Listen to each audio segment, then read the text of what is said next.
Hey,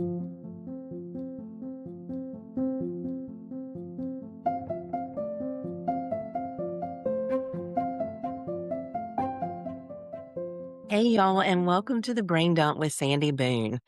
This episode is going to be about things that I wish therapists would stop doing.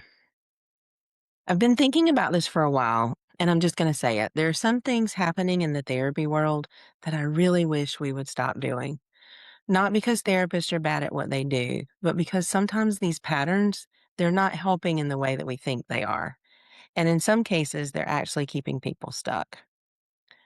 And before I get into this, I want to say this is not a therapist bashing episode. I am a therapist and I care deeply about this field, which is exactly why I'm saying something. Because if we don't talk about these things and they just keep getting passed down as this is how it's done, we don't make any change. And change is exactly what we're called to do. So this is less of a call out and more about we can do better. The first thing I'd like for therapists to stop doing is stop over intellectualizing everything. We are really good at helping people understand themselves, but understanding isn't the same as change. You can have incredible insight and still feel exactly the same in your body. And if someone leaves session knowing more, but not experiencing anything differently, we're missing something. That's the whole point they're coming to therapy, right? They're wanting change. And it's not that we have to push our clients for change in every single session. Some sessions are just for integration, but people should be moving forward in therapy. That's the point. The second thing is we've got to stop treating coping skills like the solution. Coping skills are helpful, yes, and also readily available on TikTok, Instagram, and Facebook. But if we're only giving tools without addressing what's underneath, we're just helping people to manage symptoms long term. And people feel that.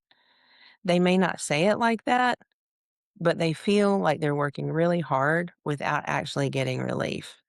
Third, we have to stop ignoring the body. We can't keep treating mental health like it exists only from the neck up. Sleep matters, blood sugar matters, hormones matter, nervous system states matter. If we ignore the body, we're working with half the picture, and that isn't going to get anybody where they want to be. Many of our clients come to us completely in this place of logic, and logic is often what keeps things like anxiety fueled. We need to do better. Fourth, stop making everything about trauma. Everyone has trauma. And it matters. It absolutely matters. But not everything is trauma. Sometimes it's poor lifestyle management. People are exhausted. They're unsupported. They're dysregulated. They're overwhelmed. And if we label everything as trauma, it allows our clients to stay stuck in this space where they don't get relief. And we went into this work to provide relief. If we make it all about trauma, we miss what's happening in the present. And this is also a space where it allows us not to advocate, not to make change in the world as we see it, not to show up and make a difference. We can't use trauma as an excuse. We have got to stop normalizing burnout and calling it dedication. This one is really uncomfortable. But we have to look at how normalized it is for therapists to be overbooked, underpaid, and emotionally drained.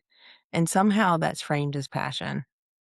We cannot model depletion and expect our clients to learn regulation. Too often, I hear of therapists who are seeing 25 and 30 clients a week. Is that really sustainable for the long term? Is being so overbooked that you don't get to eat lunch or even go to the bathroom really what we want to model for our clients? We're not robots. We have got to stop normalizing this and expect more for ourselves.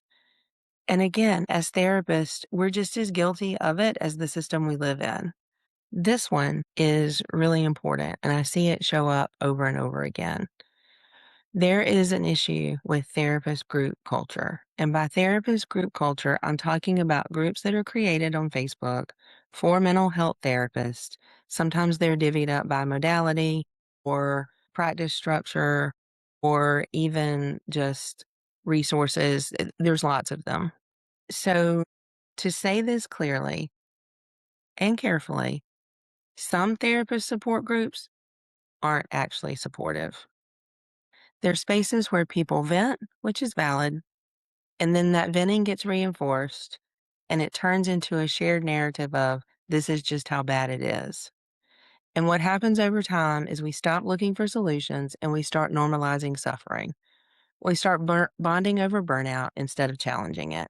And again, venting is human, but if the space never moves forward, what can we do differently? It becomes an echo chamber, and that doesn't help anyone grow. Or worse, last week there was a post in a Facebook group that I'm a part of, and this person was asking if anyone knew of a resource to aid in creating a treatment plan for this particular modality. I responded, I've used ChatGPT without client identification, and you would have thought I murdered a baby. This therapist replies back, ChatGPT is an ethical and moral atrocity, so I'm going to strongly discourage anyone from reading this from following that path.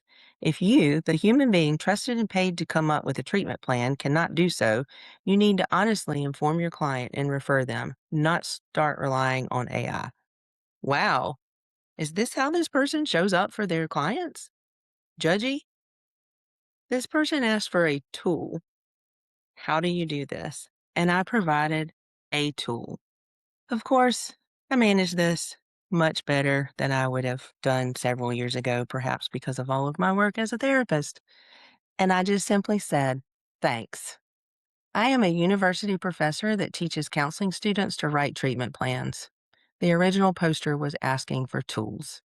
And of course, other therapists chimed in about how anyone who's gone through the hard work of getting their license is entitled to make their own clinical decisions without criticism and judgment from others. Then there was, that's a really unfair comment to make.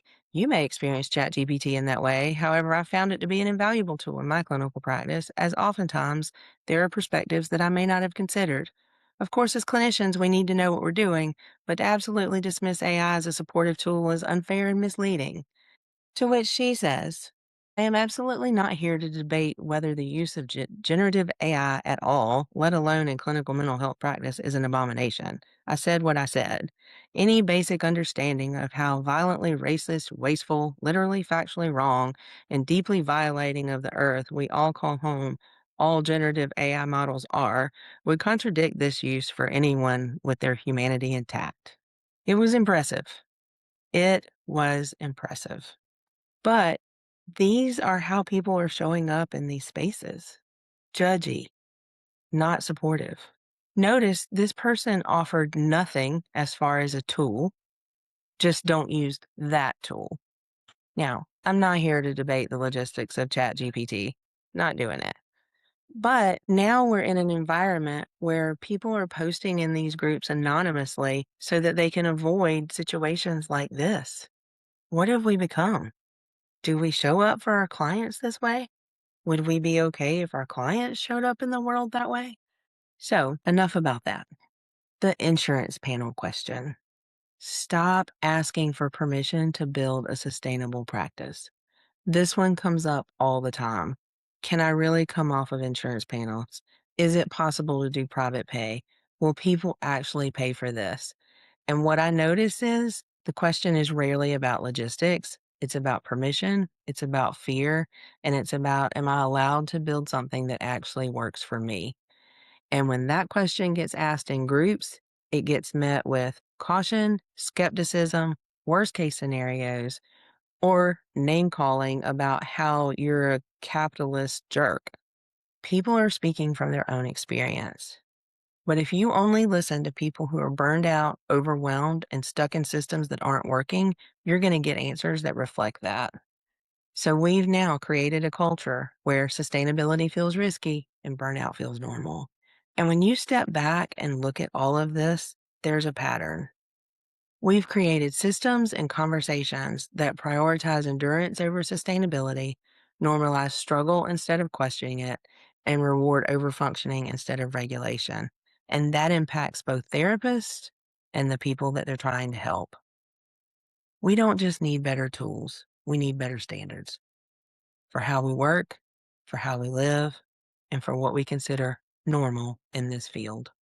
And I say this as someone who has had to look at my own patterns too. This isn't about getting it perfect.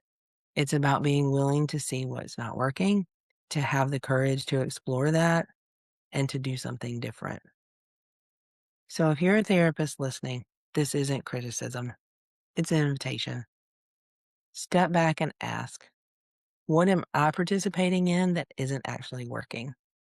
And what would it look like to do this differently? And if you're someone in therapy listening, you're allowed to want more than just insight. You're allowed to want change that you can actually feel. And you're allowed to want a practitioner that's willing to evolve too. I have said more than once, I cannot expect from my clients what I can't expect from myself. You don't get to sit in this seat as the therapist unless you've sat in that seat as the client. Thanks for being here.